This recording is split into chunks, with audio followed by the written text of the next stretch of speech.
9장 30절부터 50절까지 교독을 할 텐데 편호 쪽에 있는 분들부터 30절부터 50절까지 교독합니다. 시작. 그곳에서 갈릴리 가운데로 들어가는데 예수가 마음에 이는 제자들을 가르치시며 또 인자가 사람들의 손에 넘겨져 죽임을 당하고 죽은 지 3일 만에 살아나리라는 것을 말씀하셨기 때문이더라. 그러나 제자들은 이 말씀을 깨닫지 못하고 우리도 주여 제자들에게 물으시되 너희가 길에서 서로 토론한 것이 무엇이냐 하시되 그들이 잠잠하니 이는 길에서 열두 제자를 불러서 이르시되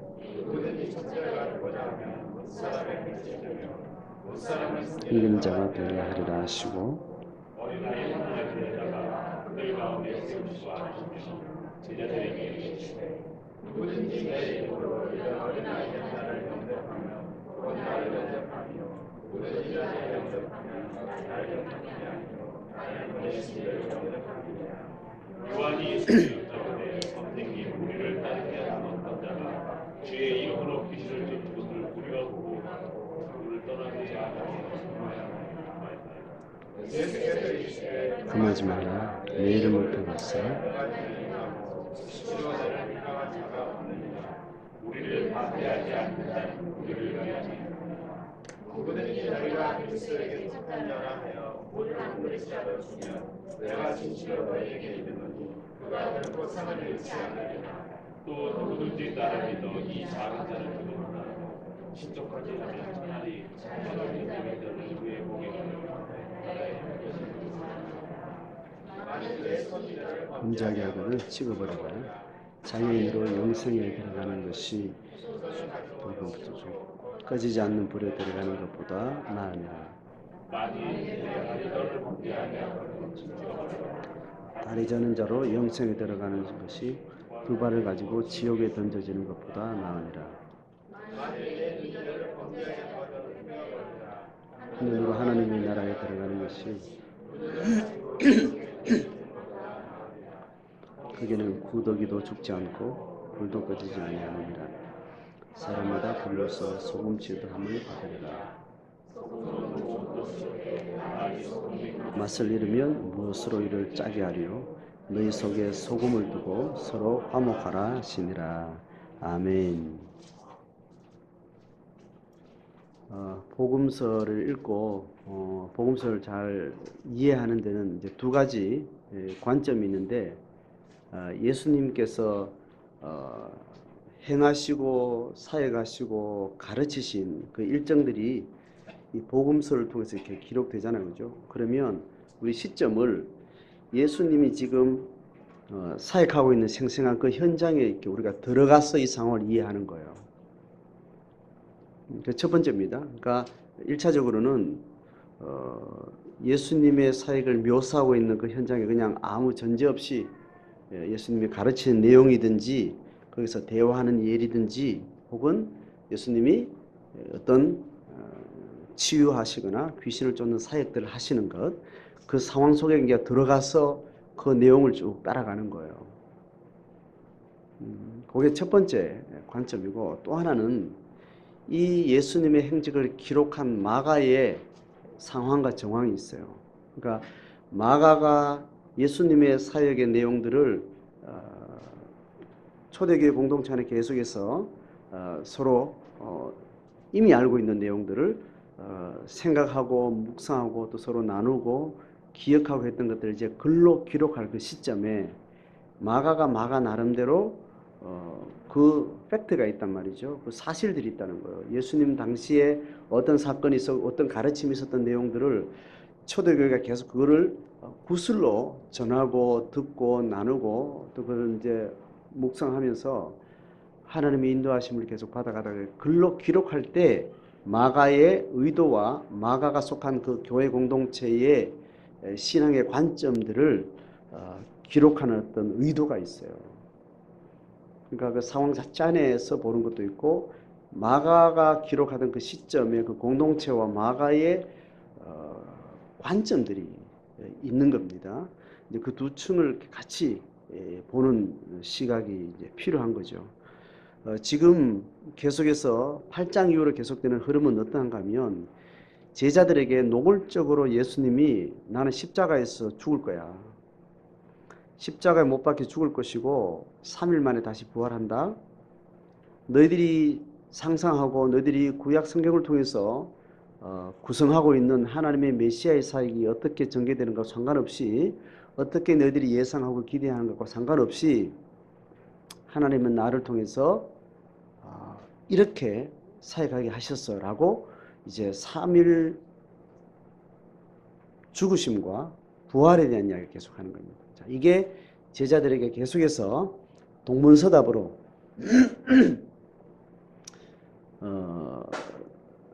이해가 안 되고 받아들여지지 않는 방식으로 계속해서 이제 예수님의 가르치심을 제자들이 못 알아먹는 그 상황들이 계속 진행이 되고 있습니다. 그런 가운데 못 알아먹는 가운데 예수님이 던진 말과 제자들의 반응들을 통해서 끊임없이 뭔가를 이제 이야기를 하고 있는 겁니다. 그 당시에는 제자들이 못 알아먹었는데 못 알아먹는 중에도 제자들이 했던 말과 행동은 예수 그리스도를 따르는 제자의 죄된 모습, 연약한 모습, 세속적인 힘과 권세에 사로잡힌 그 모습을 반증하고 그 제자들의 모습에 예수님께서 계속해서 또 이런저런 반응을 하시고 가르치시고 사역하시는 과정은 제자들이 예수님의 십자가 사역의 은총을 입고 교회를 세워가면서 제자의 삶을 살 때 어떻게 살아야 될지 제자도를 가르치는 가르침으로 계속 예수님이 반응을 하고 있어요. 그거를 마가가 잘 기록하고 있단 말이에요. 그런데 이것을 기록하고 있는 시점에는 이 예수님과 이 사역을 하고 있는 제자들은 그때는 어린 제자들이었지만 이것을 마가가 기록하고 있는 시점에는 교회의 지도자들이에요. 교회의 최고 지도자들이에요. 그러니까 이것을 마가가 기록하고 있는 중에 그 제자들이 아직 하나님의 비밀을 알지 못할 때 예수님이 가르칠 때 아직 못 알아먹고 딴소리하고 어리석게 행동하고 그렇게 하는 아주 초신자 수준을 못 넘어서는 그런 아주 초라한 모습, 바보 같은 모습, 어리석은 모습들이 지금 이것을 기록을 하고 있다는 것은 그 교회가 무엇을 지향하는가를 보여주는 겁니다. 그러니까 지금으로 말하면 제가 담임 목사잖아요, 그죠? 그러면 제가 어릴 때 제가 은혜를 받았을 때 내가 하나님을 경험했을 때 내가 깨달은 신앙에 대한 이야기를 할 때 저의 어리석고 바보 같고 미련한 그런 모습들을 그대로 이야기한다는 거예요. 그러니까 교회의 강력한 지도자고 거의 예수님과 함께 생활했던 이 사도들의 권위라는 것은 아주 어떤 것과 대체할 수 없는 그런 초대교회 분위기 안에서도 그 교회가 무엇을 지향하고 있었는가 명확하게 우리가 이런 상황을 통해서 보게 되는 겁니다. 그러니까 거짓없이 인간의 죄성과 인간의 미련함과 인간의 어리석음을 아주 적나라하게 드러내는 것. 그걸 통해서 우리 안에 교회가 신앙이 추구할 것은 하나님의 하나님 되심과 우리의 어리석음과 미련함에도 불구하고 우리를 사랑하시고 우리를 부르셔서 하나님의 나라를 만들어 가시는 그 위대한 하나님의 나라의 큰 역사들을 주목하고 있는 것이 제자들과 그의 교회들과 신앙의 목적이라는 것이죠. 이제 그러한 측면에서 이제 마가는 30절과 32절까지 예수님이 인자가 사람들의 손에서 죽고 3일 만에 다시 살아나고 그 말씀을 가르치는데도 32절에 제자들은 어떻게 했다고요? 이 말을 깨닫지도 못하고 잘 모르니까 묻기도 두렵다는 것은 자꾸 모르는 것이 자꾸 폭로되는 것이 두렵기도 하지만 그 예수님이 십자가에 죽으신다는 그 사실 자체가 받아들이기 너무 두려운 거예요. 예수님 치마 자락이라도 붙들고 있으면 하나님의 나라에 큰 권세를 얻고 하나님 나라의 새로운 부흥과 회복과 로마 제국을 압도하는 하나님의 권세의 주체가 되고 그런 영웅 같은 믿음의 종들이 될 것 같은 그런 기대를 가지고 있는데 그 그리스도가 메시아가 죽는다 하니 그 말을 입에 올리기가 굉장히 두려운 상태인 거죠. 자, 그러면서 이제 33절부터는 어떤 상황들을 쭉 풀어가면서 마가는 십자가에 죽으시고 부활하시는 그리스도의 후예들이 어떤 제자도의 길을 걸어가야 되는가에 대한 묘사를 이제 낱낱이 이제 하고 있는 거예요. 자, 내용상 흐름은 이렇습니다. 33절에 이제 그렇게 부활과 다시 십자가의 부활을 이야기하는데 제자들이 못 깨닫는다는 상황을 이야기하고 나서 이제 어떤 이제 공간을 지나서 가버나움이라는 곳에 다시 돌아왔어요. 가버나움은 예수님께서 주로 사역했던 사역의 현장입니다. 나사렛과는 고향 땅과는 멀리 있지만 그 일대에 있는데 갈릴리 위주로 갈릴리 바닷가 위주로 사역했기 때문에 그 갈릴리 바닷가 가까이 있는 가버나움이라는 동네는 예수님의 베이스 캠프였어요. 베이스 캠프 가버나움을 중심으로 해서 저 밑에 유대 동네 예루살렘으로도 갔다가 바다 건너 다시 갈릴리 바다 건너 이방 땅도 갔다가 또 아래 위로 이렇게 전방 위로 이제 사역을 하신 거죠. 그 가버나움이라는 베이스 캠프에 다시 와서 이제 예수님이 이제 제자들과 이야기를 하는 겁니다. 거기에 올 동안 제자들이 어떤 이야기와 토론을 했던 것 같아요. 예수님이 이제 하시는 질문이 이렇습니다. 너희가 길에서 서로 토론한 것이 뭐냐? 너 열심히 이야기하고 막 토론하고 하던데 뭔 이야기를 했냐? 이제 이야기하니까 제자들이 또 입을 쑥 다무는 겁니다. 그거는 지금 앞에서 그 죽으심에 대한 가르침이 깨닫지도 못하고 그걸 주제로 꺼내기도 두려운 그 마음과 같은 선상에 있었던 것 같아요. 그렇다면 예수님의 죽음과 관련된 어떤 이야기를 했을 것 같아요. 예수님의 죽음과 관련된 이야기, 십자가 지신다는 그 이야기를 주제로 어떤 이야기를 했는데 토론을 했다는 거예요. 그런데 그 토론이 34절에는 서로 누가 크냐 하고 정론했다는 말입니다. 예수님 죽으신다는 사건, 그 사건은 참 두렵고 말하기 힘든 그런 건데 그것과 관련해서 토론을 했다. 그리고 토론 중에 네가 크냐 내가 크냐 그 이야기를 했다는 건 어떤 맥락을 우리가 추상할 수 있을까요? 예수님 죽으시는 것은 다시 지금 받아들이기 힘들고 이해도 잘 안 되지만 만약에 예수님 죽어버린다. 이까지 와가지고 전 팔레스타인 지역 전 지역에 예수님의 영웅 같은 예언자적 능력, 메시아적 이 위치가 이미 확보되고 그 능력이 증명되고 그렇게 많은 사람들이 예수를 바라보고 있는데 그분이 돌아가셔버린다. 그러면 그분의 사역이 실패가 아니라면 그러면 그 대권을 이어받을 자가 누구냐라는 생각들을 12명 안에서 이렇게 일어났겠죠. 그러니까 네가 받을 만하냐 내가 받을 만하냐 이런 이야기 하면서 누가 합당한가를 이제 이야기를 했겠죠. 자, 그걸 우리가 이제 몇 가지 구성을 통해서 마가의 기록을 통해서 이렇게 상정할 수 있고 35절에 이제 예수님 거기서 이제 하실 말씀을 하시는 겁니다. 자, 예수님 하신 말씀의 화법만 읽어봅시다. 35절 시작.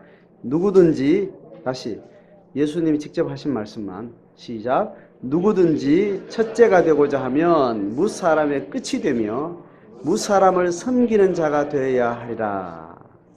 이렇게 이야기합니다.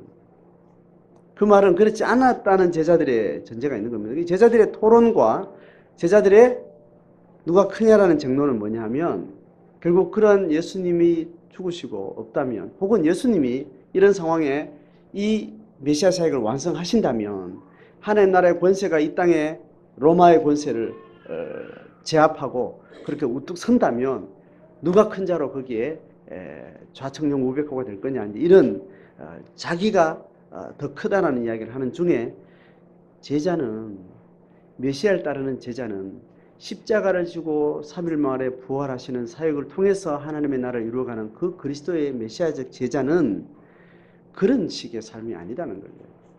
정반대로 이야기하는 겁니다.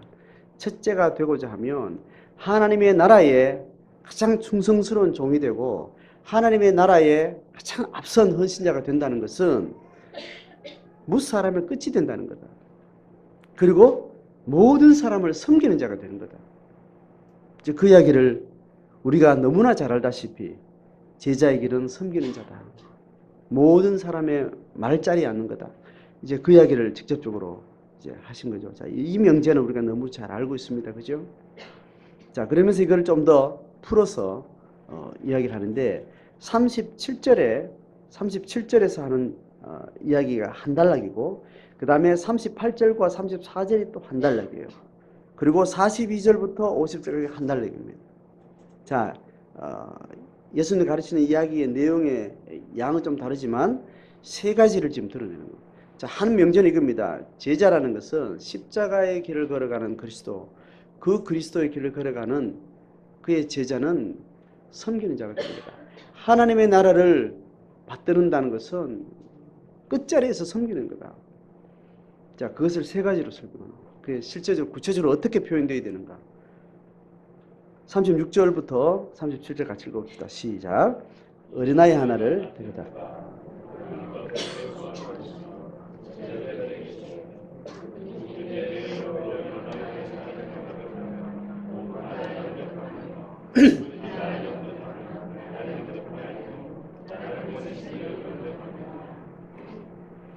자, 37절에 어린아이를 이렇게 예로 들어 이야기하는 예수님의 가르침이 여러 군데가 있어요. 그 맥락에 따라서 어린아이가 우리 한글로는 그죠? 한글로는 번역이 그냥 똑같이 어린아이 뭐 이렇게 이야기하고 혹은 어린 아기 뭐 이렇게 이야기하는 우리가 잘 구분이 안 되겠습니다. 근데 어린아기도 종류가 있잖아요. 그죠?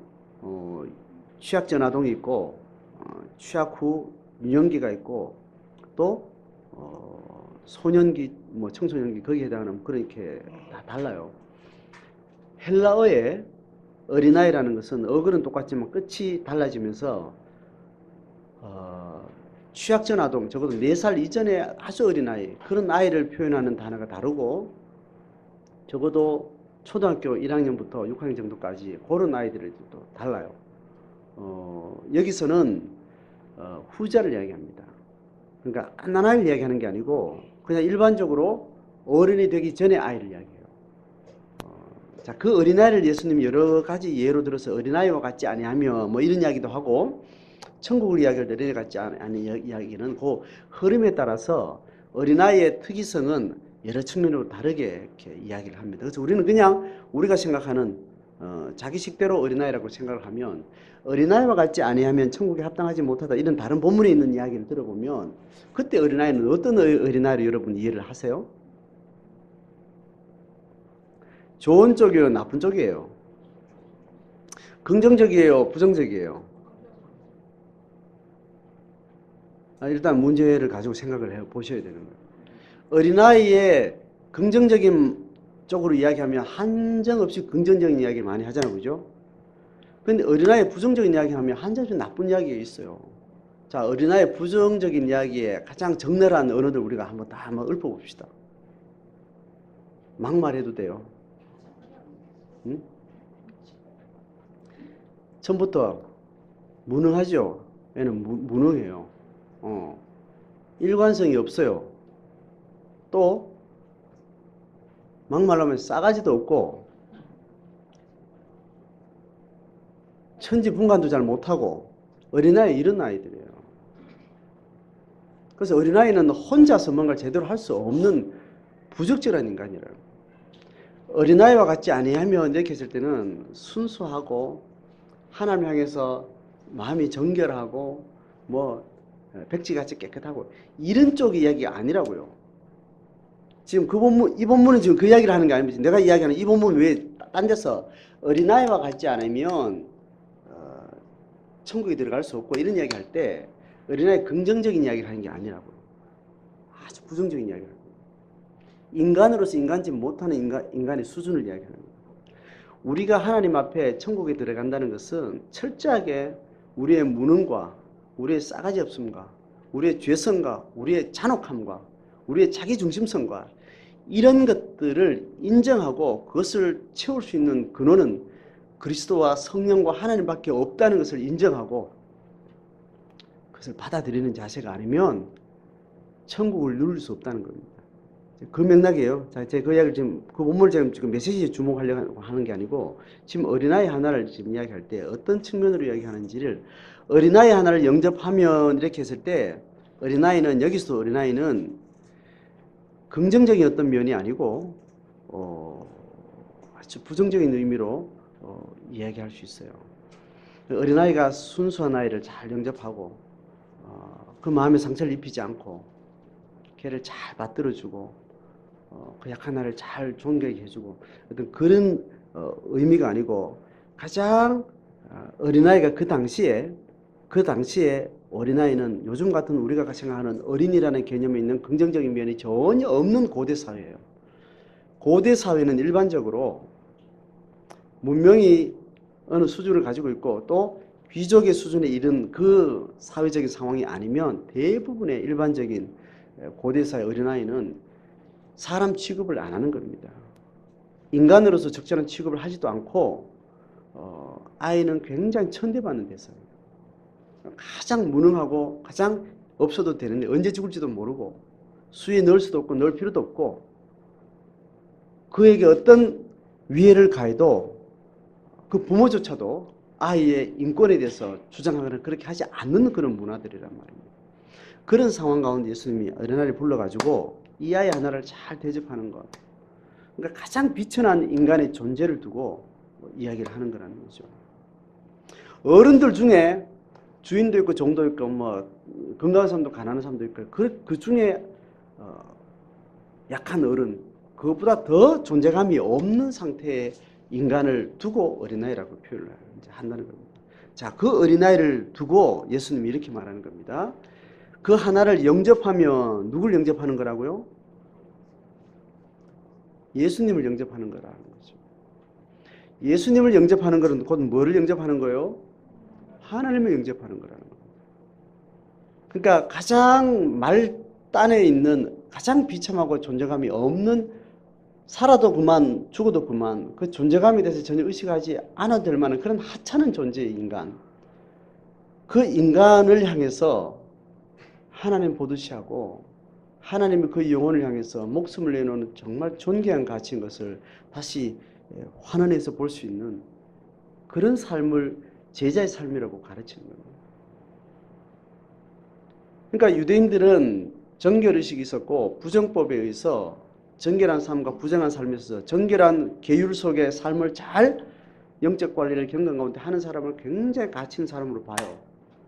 그런데 하나님의 율법을 고려하지 않은 이방인들 중심으로 해서 부정한 삶에 지배받고 있는 모든 사회적, 영적, 어떤 윤리적 위치 있는 사람들은 하나님이 저 인간들은 그냥 쓰레기처럼 생각한다라고 전제를 가지고 있는 그런 상황에서 지금 제자들에게 예수님이 가르치는 겁니다. 가장 미물 중에도 가장 무가치한 그 인간을 향해서 그런 사회적 계층을 향해서 하나님이 그를 향해서 얼마나 자기 존재와 맞바꿀 수 있는 그런 마음으로 그들을 대하는 것. 이것이 제자의 태도라고 얘기하는 거죠. 그러면 예수님은 그들을 위해서 십자가를 지는 거고 그들을 구원하기 위해서 다시 바꿔 말하면 내가 그런 존재였는데 우리 모두가 그런 존재였는데 하나님 편에서 보든지 어떤 비교적 상위 그룹에 있는 인간이 보든지 가장 말단했고 가장 존재감이 없는 그런 떨거지 같은 인생이었는데 하나님 그분 자신이 십자가를 지시면서 나를 만나주시고 나를 내 하나를 보고 그렇게 구원의 손을 펼쳐주신 거죠. 그런 구원의 감격과 구원의 전제 안에서 우리가 주님을 따른다는 것을 예수님이 지금 제자들에게 가르치는 겁니다. 자, 이건 우리가 신앙의 길을 걸어갈 때 이 종교적인 행위 이외의 모든 삶 가운데 이 자세를 늘 집중하지 않으면 우리는 종교인인 겁니다. 종교를 소비하는 자들이에요. 종교를 자기 중심적으로 그렇게 허비하는 자들입니다. 일상 속에서 우리가 대하는 모든 인간들 직접 만나든지 그렇지 않든지 인간 중에 가장 비천한 인간들을 향해서 하나님을 대할 수 있는 경건의 마음의 자세를 가지고 상대할 수 있는 그 심적 자세, 이것이 제자들이 걸어가야 될 자세고, 십자가를 우리 입에 이야기하고 그렇게 노래하고 십자가를 그렇게 지적으로 연구를 하면서 이 자세가 우리의 마음에 기본적으로 되어 있지 않으면 우리는 다 종교놀이를 하고 있는 거죠. 이건 말 그대로예요. 종교놀이예요. 우리 실존의 삶 자체가 그 비천한 인간 앞에 우리가 하나님을 대하듯 겸허한 자기 성찰이 없으면 우리는 종교노름을 하고 있는 거예요. 크든 적든. 자, 이것은 선명한 예수님의 언어로 이야기하는 겁니다. 자, 그 이야기를 지금 하고 나서 마가는 뭘 바로 기록하는가 하면 38절부터 41절까지 이 이야기를 하는데 느닷없이 요한이 딴 이야기를 지금 이렇게 하고 있어요. 어떤 이야기 합니까? 요한이 한 이야기 한번 읽어봅시다. 요한의 직접화법 시작. 선생님, 우리를 따르지 않는 어떤 자가 주의 이름으로 귀신을 내쫓는 것을 우리가 보고 우리를 따르지 아니함으로 금하였나이다. 우리를 따르지 않는 어떤 자. 지금 우리를 따르지 않는 자 어떤 자는 아마 예수님을 중심을 두고 이야기하는 것 같아요. 그러니까 예수님의 이름으로 뭔가를 했다는 이야기를 하는데, 예수님을 지금 따르고 있는 제자들의 이 메인 그룹에 있지 않은 어떤 자들이 있었던 것 같아요. 그들이 어떤 신적인 열망이 있고 또 유대교의 하나님을 또 선한 마음으로 이렇게 따르면서 그들에게도 어떤 기적적인 역사를 일으키는 그것을 그리스도 이름으로, 하나님의 이름으로 그렇게 하는 자들이 있다는 거예요. 그렇게 하는데 귀신까지 내쫓는 그런 이적들을 드러내는데, 우리가 보고 요한을 중심으로 한 제자들이 그걸 보고 우리를 따르지 아니함으로 금했다는 거예요. 그러니까 그들의 사역에 대해서 무시하고 그것은 잘못됐다라고 말하고 폄하했다는 거죠. 자, 지금 이 이야기를 지금 끄집어내면서 마가는 뭘 의도하는가 하면, 우리가 제자로서 살아갈 때 우리의 제자됨이 개인의 윤리로 설명을 많이 해요. 가난한 자에 대해서 어떻게 해라, 어떻게 해라. 한 인격을 두고 계속 가르친다고요. 근데 그 인격이 한 개인의 인격이었던 삶으로 자꾸 제자들에게 설명하는데, 지금 이 부분은 단체의 모습을 띈 개인 인격을 이야기를 합니다. 자, 이게 이제 제자도를 조금 더 심층적으로 들어가면, 한 개인이 그리스도를 따른다고 할 때 한 개인이 드러나는 윤리적 영역, 윤리적인 장 안에서는 명확하게 우리가 이렇게 드러나는 게 있는데, 이게 단체 안에 숨었을 때 개인 윤리와 개인 인격이 어떻게 작용하는지에 대해서 우리가 잘 모를 경우가 있습니다. 그래서 이 요한이 이야기하는 설정은, 우리가 예수 그리스도를 함께 따르는 무리가 있는데, 우리 무리가 일정의 무리를 가지고 이렇게 있다는, 이게 개인이 아니고 이제 단체가 되는 거죠. 이 제자들의 무리가 있는데, 이 제자들의 무리가 일정 숫자를 정해놓고 있고 어떤 공간과 시간을 지배하는 어떤 동질성이 있겠죠. 그 동질성과 다른 어떤 개인과 단체가 또 있는데, 그들이 여전히 우리가 따르는 주님을 따른다고 말을 해요. 그런데 따르는 방식이나 따르는 태도나 그 따르는 자들이 어떤 관계 밀집도가 우리가 다르단 말이죠. 공간을 달리하고 성향을 달리하고 또 취향을 달리하고 입장을 약간 달리하는 어떤 그런 단체가 있는데, 그들에 대해서 하지 말라고 얘기했다는 거예요. 그들의 말도 예수님을 따른다고 말하고 우리도 예수님을 따른다고 말하는데, 그들이 예수님으로는 뭔가 이적이 나타났는데 그것을 폄하했다는 거예요. 자, 이것에 대해서 이제 예수님이 하시는 말씀이 뭡니까? 이 39절에 금하지 말아라고 해요. 내 이름을 의탁하여 능한 일을 행하고 즉시로 나를 비방할 자가 없느니라. 나를 적대하지 않고 나를 긍정하고 있고 내 이름으로 뭔가를 한다는 자가 있다면, 40절에 우리를 직접적으로 반대하지 않는다면 우리를 위하는 자다. 예수 그리스도를 직접적으로 반대하는 자가 아니면 우리하고 성향이 다르고 기질과 어떤 관계 밀접이 달라도 같은 하나님의, 같은 그리스도의, 같은 신앙의 사람들이라는. 그러니까 우리가 경험할 수 있는 이질성은 그 이질성은 주관적인 거라는 거죠. 그래서 이제 이 부분을 통해서 우리가 생각해야 될 것은 굉장히 이렇게 깊은 거예요. 이걸 가지고 단체 이기주의라 그럽니다. 단체 이기, 집단 이기주의. 개인 이기주의는요, 명확하게 드러납니다. 명확하게 드러나고 집단 이기주의는 그 집단이 똘똘 뭉친 어떤 하나의 어떤 동질성에 집중할 때 그 집단이 어떤 다른 개인과 집단을 함께 두고 자기 중심을 가지고 드러난다는 겁니다. 그럴 때 그 집단 안에 있는 개인들은 자기의 윤리성의 문제를 못 봐요. 이해되죠? 이게 굉장히 어려운 문제가 되는 겁니다. 그러니까 제자가 집단이 됐을 때 제자는 개인 윤리에서는 할 수 없는 무서운 독선과 아집과 폭력이 가능해져요. 그래서 종교가 신 앞에서 모든 영혼과 모든 타자를 향해서 어떤 마음을 가져야 됨에도 불구하고 그것이 집단이 됐을 때는 개인이 부릴 수 없는 사악함과 자기중심성과 폭력을 그렇게 결정을 합니다. 그리고 그걸 자기 개인 윤리로 연결시키지 않아요. 사탄은 그렇게 우리를 눈을 감기고 무서운 신앙 안에서 무서운 기만을 그렇게 만들어내요. 그래서 밖에 있는 사람은 한 개인이 했던 행위든지 한 단체가 한 행위든지 그가 그리스도 이름으로 신앙 이름으로 한 행동은 똑같이 문제로 보게 되는 거죠. 똑같이 상처를 입게 되고 똑같이 공격을 받게 되는 겁니다.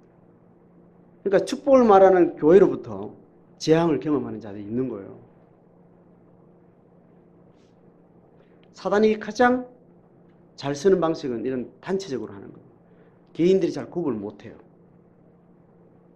이건 우리가 깊이 성찰하지 않으면 예언자적인 시각을 가지지 않으면 굉장히 어려운 부분입니다. 그래서 하나님을 섬기는 교회들도 자기 교회만 이렇게 바라보는 거죠. 자, 우리가 이 시각을 신앙 안에서 넓게 가지셔야 됩니다. 자, 예를 들면 우리 집에 애가 셋이 있는데 우리 집 애들 이야기 하려고 하는 거예요. 여러분 가정의 애들 이야기 하는 거예요. 우리 집에 애가 있는데 아이가 자기 개인의 중심을 보고 형제를 보면 타자가 되는 거예요. 그런데 엄마의 입장에서 자기를 보고 형제를 보면 그게 자기로 보여져요. 이해가 되죠? 떡이 3개가 있는데 자녀 둘이 있단 말이죠. 하나씩 나눠 먹었어요. 나머지 한 떡을 내가 먹으면 내 복이 되고 제가 먹으면 내겐 저주가 되는 거잖아요. 내가 먹느냐 제가 먹느냐에 따라서 나는 천국과 지옥을 왔다 갔다 하는데 그것을 바라보는 엄마는 그놈인 거예요. 어느 놈이든지 먹으면 엄마한테는 기쁘고 감사한 일이라고. 그 시각을 놓치면 우리는 언제든지 한순간에 하나님의 이름에서 전혀 다른 사단의 이름으로 행동하게 되고 어떤 상황을 해석을 하게 됩니다. 같은 사건을 두고도. 이거 똑같이 하나님의 마음과 하나님의 심정으로 우리가 이 사태를 볼 수 있는 시야의 축을 바꾸지 않으면 우리는 언제든지 내가 가지고 내 창으로 보는 거예요. 이 떡고물이 내한테 왔는데 내한테 이 호박 덩어리가 내한테로 굴러왔는데 저 건너가는 여기 따라서 희노애락이 결정되는 겁니다. 유한한 삶을 사는 인간에게는 물질의 양이 한정돼 있어요. 무궁무진하지 않기 때문에 저놈이 못 먹으면 내가 먹는 거예요. 내가 못 먹으면 저놈이 먹는 거예요. 이 재앙이 내 거냐 누구 거냐 이렇게 따지기 시작하면 그 사태는 굉장히 무서운 사태로 흘러가게 되는 거예요. 하나님 편에서 보는 거예요. 공간적으로 그죠?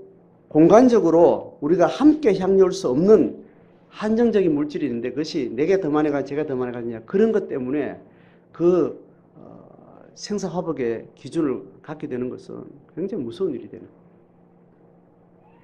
신앙을 가졌으면서 이 시야를 못 가지면 우리는 끊임 신앙 안에서 자기 축복에 어떤 것을 추구하면 자기 축복은 그죠?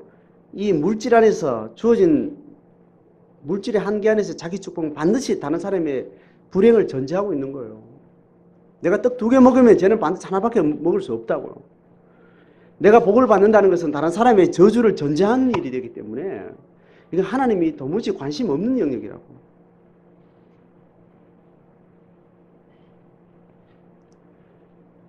자, 물질과 관계되지 않은 다른 또 재앙의 영역인데 그 죽음이라는 거예요. 죽음이라는 물질과 공유되지 않은 거예요. 자, 죽음을 보세요. 죽음이 지금 내한테 닥치면 억울한 거예요. 뭐에 비해서 억울해요? 지금 내보다 오래 사는 인간 앞에는 내가 억울한 일이 되는 겁니다. 그 내보다 일찍 죽은 사람한테는 나는 축복인데 감사한 조건인데 내보다 오래 산 사람에 비해서는 나는 억울한 일이 되는 거죠. 그 내한테 재앙이 되는 겁니다. 근데 시간을 길게 두고 보면 그죠? 우리가 결국은 100년 안에 살다 죽는데 죽음이라는 것은 누구에게도 오는 걸 내한테 온 거잖아요. 내가 뭘 손해본 거예요? 억울할 일이 뭐 있어요? 시간의 긴 확장 속에서 내 존재를 인식하지 않으면 이 시간에 지금 있는 현재 시간의 단면을 딱 보고 내게 주어진 상황들을 계산을 하면 반드시 우리는 축복과 저주가 다른 방식으로 해석이 됩니다. 근데 긴 시간을 두고 보면 내일 모레 죽을 걔한테도 올 죽음이고 아랫게 죽은 그 사람한테도 왔던 죽음이고 누구에게나 생명이 있는 자에게는 반드시 죽음이라는 것은 누구나 똑같이 나누어 갖는 하나의 분량이라고. 그게 내한테 내 몫에 온 거고 그럼 그 죽음 앞에 그냥 정직하게 그 죽음을 관장하는 하나님 앞에 그 죽음을 내가 잘 수용하고 잘 받아들이고 죽음을 잘 묵상하면 돼요. 그런데 우리는 그렇지 않다는 거죠. 자, 집단 이기주의를 이야기를 하는 겁니다. 그러니 제자의 길을 간다는 것은 하나님의 통치에 전 시간, 전 공간 안에 있는 모든 인간의 한 존재, 그 모든 자는 n분의 1로 하나님 앞에 동일한 가치를 가지고 있는 자들이고 그들이 가지고 있는 재앙에 대해서 우리는 항상 부담을 가진 거기에 대해서 저 의식을 하고 자기를 돌아보고 그들의 고통에 대해서 우리는 연대적 부담을 안고 살아가기를 원하는 거예요.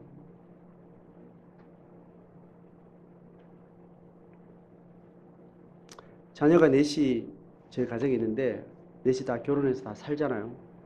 다 사는 게 모양이 다르고 형태가 다르고 이 가정은 이게 좀 부족하고 저 가정은 저게 좀 부족하고 이게 좀 좋으면 저는 또 이게 나쁘고 다 격차가 있고 그 한 인간의 한 가정에 그 쭉 생애 주기 동안 겪는 저주의 상황, 축복의 상황 다 그 시기가 다르잖아요.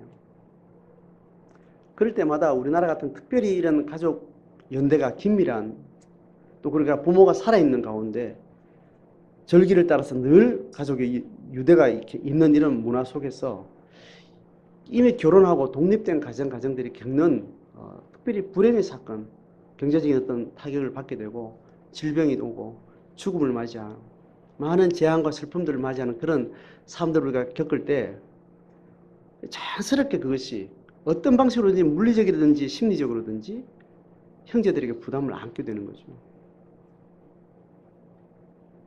그러니까 내 창으로 모든 형제들을 그렇게 바라보기 시작하면 저한테 없는 내한테 있고 내한테 없는 게 저한테 있는 겁니다. 그런 마음을 내가 왜 쟤들 책임져야 되지? 쟤들 때문에 내가 참 골치 아프게 됐구나. 뭐 이런 자기 삶에 어떤 집중해 있으면 형제들 삶이 참 피곤한 일들이에요. 근데 부모의 마음은 얘가 힘들 때 얘가 도와줬으면 좋겠고 얘가 힘든 마음 할 때 얘가 좀 알아줬으면 좋겠고 그걸 어떻게 물리적으로 돕지는 못하더라도 그 상황에 대해서 서로 마음을 같이 하는 거 그걸 부모는 간절히 원하는 거죠. 하나님의 마음도 우리에게 어떤 집단이 되든지 그게 국가와 민족의 거대한 구조를 가지고 있더라도 집단 이기주의는 무서운 독이고 무서운 재앙이라는 것, 죄성이라는 것에 대해서 이야기를 하는 겁니다. 근데 인류가 만들어가는 모든 삶의 구조는 철저하게 집단 이기주의, 그 사이즈와 크기만 다를 뿐 집단 이기주의의 철저한 자기 중심성을 가지고 인류의 문명을 그렇게 발전되고 그렇게 그 문명 위에 우리는 살고 있습니다. 우리의 존재 자체가 누군가의 재앙을 전제로 하고 우리는 축복을 추구하고 살고 있어요. 그러니까 우리가 세상과 단절해야 되고 세상과 끊어야 된다는 이유가 우리 한국의 경제를 여러분 그렇게 기도하면 하나님 입장 굉장히 곤란한 입장이에요. 우리 경제가 좀 폈으면 좋겠다. 이 말은 누군가의 경제를 어려움을 전제하고 가는 거예요. 여러 국가들이 함께 뭔가 경제적 진보가 있다는 것은 하나님한테 이 창조물을 철저하게 파괴시키는 철저하게 자연을 파괴하고 하나님 만든 모든 자연의 종들이 다 멸종되어 가고 더 이상 복구 불가능한 바다, 복구 불가능한 이 공기, 복구 불가능한 이 자연의 운행 질서를 파괴해서 후손들이 전혀 자기들 삶을 건강하게 지탱할 수 없을 정도로 탐욕적으로 이 세상을 착취할 때 생기는 그 부대 효과가 모든 국가가 다시 다 발전하고 풍요를 누리고 있는 그 시대를 우리가 살고 있다는 거예요. 그러니까 이 땅에 있던 재화를 우리가 더 하나님 챙겨달라고 이야기하는 것은 그건 하나님 입장에서는 들어줄 수 없는 이야기예요.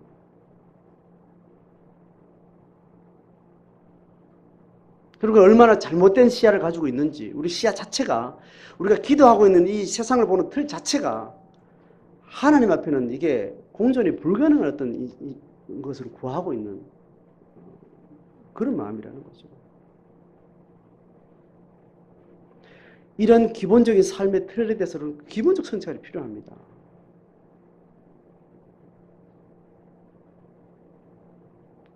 입에 담기 힘들어서 제가 입에 담으면 또 오해가 될 것 같아서 더 이상 내가 말을 안 할게요. 우리 집이 잘 되기를 원한다든지 우리 애들 학교 잘 가기를 원한다든지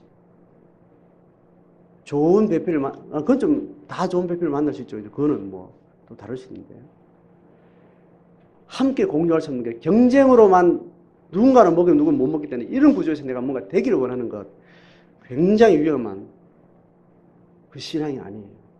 하나님 나라랑 전혀 상관없어요.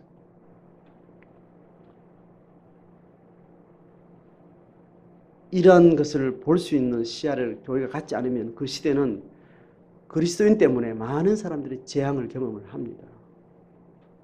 그리스도인들이 하나님으로 축복을 예배하는 그 어떤 결과로 인해서 많은 사람들이 고통을 겪는다고.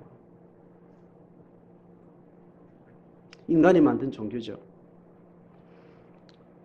예수님의 십자가의 생명을 이어받고 그 십자가의 길을 정직하게 따라가는 제자들의 삶은 이 부분을 밝히 알아야 되고 이 부분을 역사를 통해서 배워야 되고 겸손하게 우리는 서로의 열려진 눈을 통해서 이것을 계속해서 깨달아 가야 됩니다. 그게 두 번째 이야기입니다. 그 다음에 42절부터 50절까지 이야기는 우리가 예수님의 제자도적 가르침의 아주 극단적인 어떤 강조점인데 나를 믿는 이 작은 자 중에 하나라도 실족하게 하면 자 이렇게 이야기하면서 지금 계속 예수님이 어떤 타자를 향해서 영혼에 대해서 이야기할 때 믿는 자를 이야기해요? 안 믿는 자를 이야기하면 다를 이야기해요? 예? 믿는 자를 계속해서 강조를 해요. 자, 그 맥락을 잘 이해하시기 바랍니다. 나를 믿는 이 작은 자들 중에 하나라도 실족하게 하면 예수를 믿지 않는 사람들을 실족해도 된다는 그 말은 아니고 지금 교회 공동체 안에서 하나님을 믿되 신학이 다르고 문화가 다르고 또 종족이 다르고 믿는 방식의 어떤 태도가 다른 입장을 달리하는 많은 크리스찬들 신앙 안에 있지만 다양한 이질성을 가진 개인과 단체를 향해서 우리가 어떤 태도를 가져야 되는가에 대해서 이야기를 하는 것 같아요. 이건 아마 마가가 또 마가의 공동체가 초대교회 당시에 있었던 어떤 영적 정황들을 우리는 염두에 두고 있다고 생각할 수 있습니다. 그 손이 범죄하면 잘라버려요. 발이 범죄하면 찍어내라는 거예요. 눈이 범죄하면 눈에 빼보라는 겁니다. 실제로 그래 하란 말이 아닌 거죠. 그죠? 철저하게 자기를 돌아보고 행동 하나 내 행동이나 내가 행동을 의도했든 안 했든 그 어떤 것 때문에 누군가가 뭔가 문제가 있다면 그걸 자기 안의 과제로 가져오라는 거죠.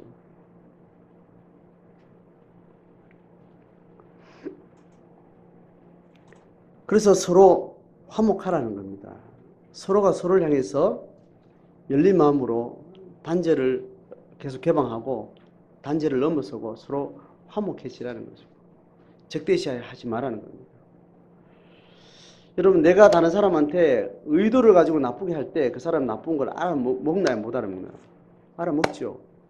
숨길 수도 있지만 알아먹습니다.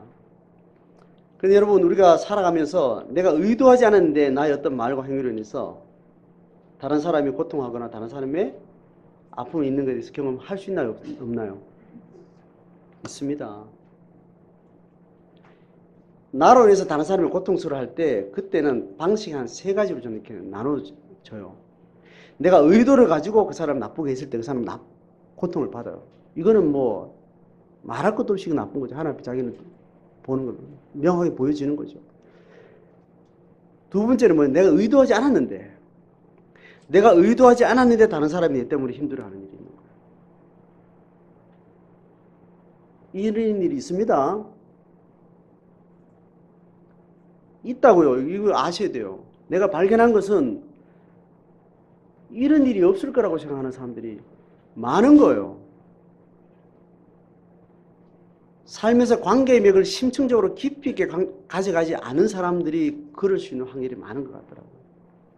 또 많은 다양한 사람들을 경험하지 못한 사람들이 그런 상황 한 번도 못 겪고 못 발견하고 그냥 죽는 경우도 많고, 그런 일이 있었는데도 그거를 부인하기도 하고 모르기도 하고.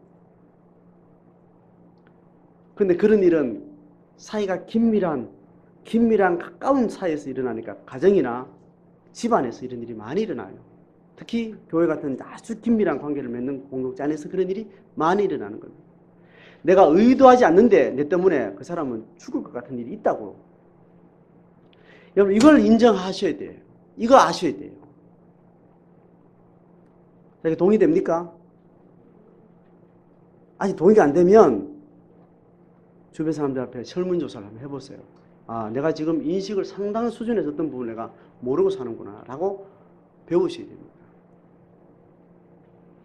내가 의도하지 않았는데 누군가가 내 때문에 정말 죽을 것 같은 죽을 맛을 지금 경험하고 있는 것은 여러분 받아들이세요. 그 사실로, 팩트로 일단 받아들여요. 그 처리를 어떻게 하는 건지 그 다음 문제예요.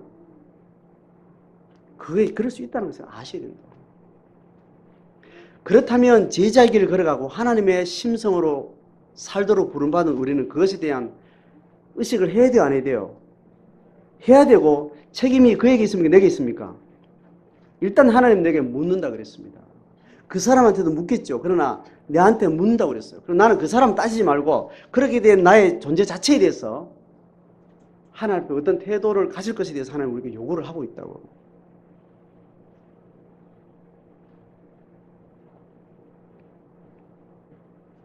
근데 알고 나니까 나는 의도하지 않았는데 내가 문제가 있어서 내가 말하고 내가 행동한 것이 실제로 문제가 있어서 그 사람이 힘든 경우가 있는가 하면 힘든 건 사실인데 따져보니까 내가 아무리 봐도 내가 잘못한 건 아니야.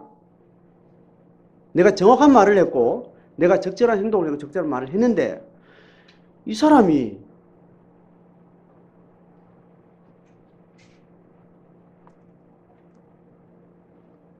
뭐라고 표현해야 될까요?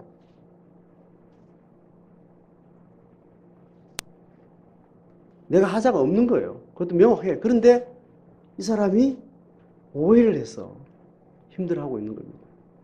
이건 양상이 다르죠, 그죠? 양상이 달라요. 내가 옆집 개 보고 저거 나가 죽어버려 이렇게 말했는데 이 사람이 그 말을 지나가다 듣고 자기한테 하는 말로 들었다는 말이에요. 그럼 나를 돌아볼 일이 별로 없는 겁니다. 내 자신의 근원적인 나의 태도나 이걸 문제없는 이 오해를 바로 주면 되는 겁니다. 근데 오해를 바로 갔는데 그 사람이 받아들여요, 안 받아들여요? 아니라는 거예요. 내보고 했다는데 뭐. 그냥 창자를 꺼내 그냥 찬물에 씻어서 그냥 말리듯이 말려버리고 싶잖아요. 내가 아니라고 이야기하는데도 아무리 봐도 나는 아닌데 아니라서 아니라고 이야기했는데 맞다는데 뭐. 미치는 거죠. 하나님은 그것도 배려를 하라는 거예요? 안 하라는 거예요? 해주라고. 왜냐하면 그 새끼가 하나님 새끼라는 것 때문에. 내가 아무 상관없는데 책임 일도 그런데 그 사람이 내 때문에 지나가는 내 때문에 그렇게 해도 아파하면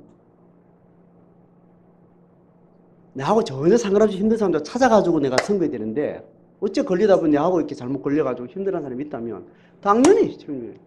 그게 왜 힘든가 하면 나의 약함과 나의 죄성과 나의 어떤 근원을 인정하기 힘든 거예요. 내하고 전혀 상관없는 관계 맺지 않은 어떤 인간의 죽음을 위해서 내 조금을 내줄 수도 있는 그런 신앙과 헌신은 우리 인간에게 자연적으로 있어요. 그런데 내가 의도지 않게 나의 잘못 때문에 혹은 내가 잘못한 것도 아는데 내 때문에 고통당한 자를 내가 책임지라 할 때는 진짜 어려운 거지. 내가 자발적으로 하는 거는 하겠지, 그죠? 준비됐으면. 근데 내가 준비되지 않은 상태에서 네 때문에 잘 힘들으니까 네가 책임져라 이렇게 말하면 진짜 죽고 싶은 거잖아요. 자, 이런 우리 시각에서 높낮이를 여러 가지 층을 제가 나눴습니다만은 하나님은 그런 거 따지지 말라는 겁니다. 그 사람이 내보고 말을 어떻게 했든지 간에 그 말을 했다는 게 사실이라 할지라도 아니라 할지라도 나는 하나님 앞에 쓸만한 인간이에요? 쓸데없는 인간이에요? 그렇게 했다 하든 그렇게 하지 않았든 나는 하나님 앞에 버리지 같은 인간이었다고. 근데 하나님 나를 십자가에 값주고 샀을 때는 나는 어떤 인간이에요? 이 우주와도 바꿀 수 없는 존귀한 인간이라고. 귀하고 존귀한 인간이라고. 내가 그런 인간인데 내가 말을 잘못해서 나를 저주한다 할때 나를 어떤 식으로 핍박해도 그게 내 배 따고 들어오지 않는다는 겁니다. 그건 그렇지 않다고 내 마음을 접으면 끝이에요. 우리는 그 사람이 흘린 말도 배 따고 집어넣고 나를 힘들어하는 겁니다. 그 사람이 그 말 했어? 내 때문에 저 사람이 그렇게 서러웠단 말이야. 함께 서러워하는 거예요. 하나님 그렇지 않다고 해요. 그 사람의 불행이 실제로 나로 인한 불행이라 할지라도 내가 불행을 시작하지 않았는데 그 사람 나 때문에 불행했다 하더라도 아무 상관없이 그 사람의 불행을 내가 막 책임지고 내 행복을 내가 포기한다 하더라도 하나님이 나를 향한 분명한 나를 향한 하나님의 이 선언은 변함이 없는 겁니다. 나의 존재감 변함이 없는 거죠. 하나님의 심정으로 하나님의 십자가 지신 십자가의 대가를 지불어 나를 얻으신 존귀한 내 영혼을 향한 그 가치 그대로 모든 상황에 우리가 믿음으로 적용할 수 있다는 것은 하나님의 심정을 가지는 것과 굉장히 관련이 있습니다. 하나님 나를 포기할 수 있나요? 십자가의 피 흘리까지 나를 샀는데 나를 포기할 수 없어.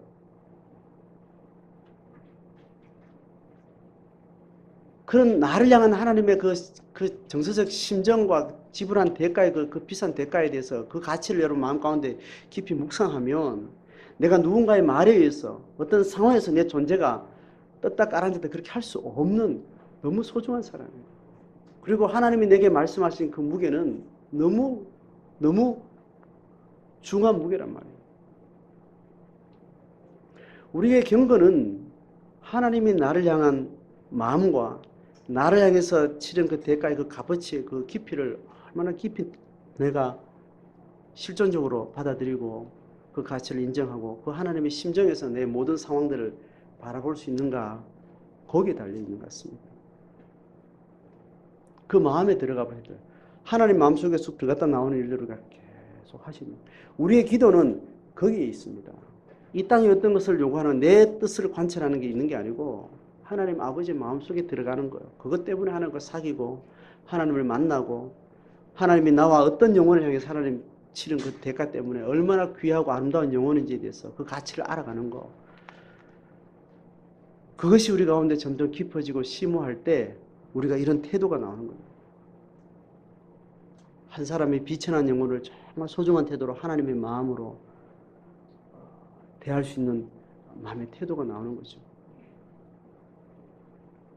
그래서 너희가 서로 34절에 그죠? 서로 누가 크다고 정론했다 그랬는데 제자는 그렇게 하는 게 아니야. 50절 끝에 너희 속에 소금을 두고 서로 화목하는 거다. 제자가 된다는 건 그런 거야. 예수님의 십자가는 그렇게 실물로 나타나. 실제 일상으로 마음의 뿌리에서부터 우리의 윤리와 우리의 언어와 문화가 그렇게 되는 것이다. 이게 하나님의 나라를 만들어가는 주님의 논리인 것입니다. 여러분, 우리가 다시 한번 우리의 일상을 다시 들어가서 우리가 피상적으로 상황을 보고 우리 상황에 맞닥뜨리는 많은 행불행의 사건들을 바라보면서 우리가 새로운 하나님의 마음으로 새롭게 해석하셔야 돼요. 아, 내게 질병이 왔고 내게 고통이 왔다. 마땅히 올 거 조금 빨리 왔구나. 아, 내가 생각한 기대치하고 좀 다르게 왔구나. 그걸 하나님 앞에 받으면 됩니다. 재앙도 아니고 그런 고통도 아니에요. 하나님 내게 마땅히 와야 될 것을 하나님의 때에 내게 주셨구나 하고 받으면 돼요. 이것보다 비교할 수 없는 하나님의 십자가의 엄청난 은총으로 나를 영혼을 사셨는데 그 값을 생각하면 지금 내게 온 행불행은 내가 잃어버렸으니까 누군가는 얻었겠지. 내가 이렇게 갑자기 잃어버리니 놀랬지만 누군가는 갑자기 횡재가 필요했겠지. 하나님의 마음에서 우리의 행불행을 다시 해석할 수 있는 마음들을 가질 때 우리 안에 화목이라는 것, 함께 서로 사랑할 수 있다는 그 힘이 하늘로부터 우리에게 실제가 되는 겁니다.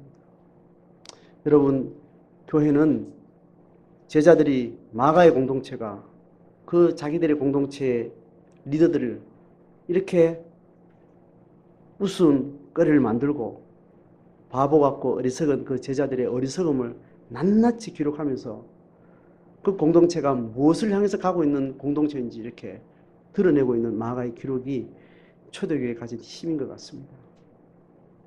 오늘 이 시대도 영적인 힘을 가진 제자와 공동체라면, 교회라면 우리가 가지고 있는 인간적인 어리석음, 인간적인 미련함이 백일하에 드러나고 하나님 아니면 우리가 한 가지라도 할 수 없는 존재인 것에 대해서 시인하고 고백하면서 우리 안에 하나님이 필요한 것에 대한 공감과 거기서 필요한 하나님의 이름과 하나님이 주신 은총에 대한 고백의 찬양들이 우리 안에 하나 되게 하는, 교회를 교회되게 하는, 제자를 제자되게 하는 그런 힘이 되는 것 같습니다. 그렇게 우리 교회 생활과 우리 제자의 삶이 되기를 주님의 이름으로 축복합니다.